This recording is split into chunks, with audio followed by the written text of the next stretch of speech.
আমি যদি ইংলিশে জাহাজ হই, আপনার তাতে কোনো লাভ হবে? আমি যদি 24 আওয়ার্স, আমি যদি 12 মান্থ যদি ইংলিশে কথা বলি, আপনার কোনো লাভ হবে যদি আপনাকে না শিখাইতে পারি?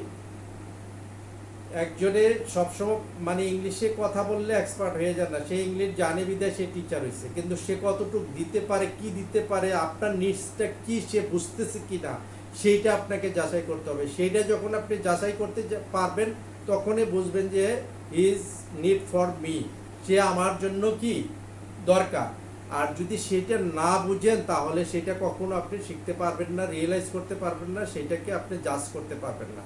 তাই এই জন্য বলছি যে ইংলিশে কথা বললে যে স্যার খুব এক্সপার্ট, আপনাকে কিছু দিতে পারতেছে না, এই এক্সপার্টের আপনার দরকার নাই। আপনার এক্সপার্টের দরকার আপনাকে কতটুকু কে এক্সপার্ট করে দিচ্ছে, সেই জায়গায় যাবেন, তাহলে আপনি এক্সপার্ট হবেন।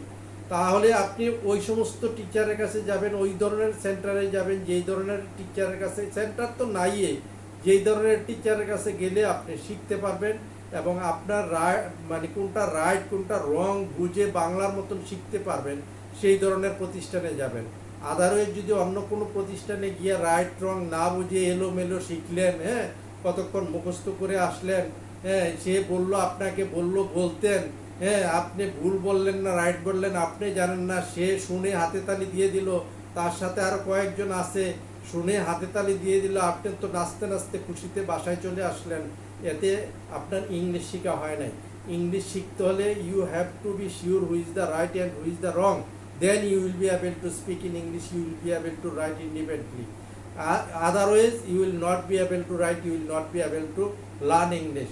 এই যে বড় বড় কয়েক হাজার কোচিং সেন্টার আছে, আমি রিয়েলাইজ করে দেখছি, এই ইউটিউবে ফেসবুকে কয়েক হাজার কোচিং সেন্টার আছে, কিন্তু কোচিং সেন্টার এগুলিতে যদি ইংলিশ শিখতে পারতো, বাংলাদেশের এসএসসি পাস থেকে আরম্ভ করে পিএইচডি হোল্ডার পর্যন্ত যতজন লোক আছে, সবাই এতদিন ইংলিশে কথা বলতো, এতজন ইংলিশে কথা বললো, 30% লোক ইংলিশে কথা বলতো।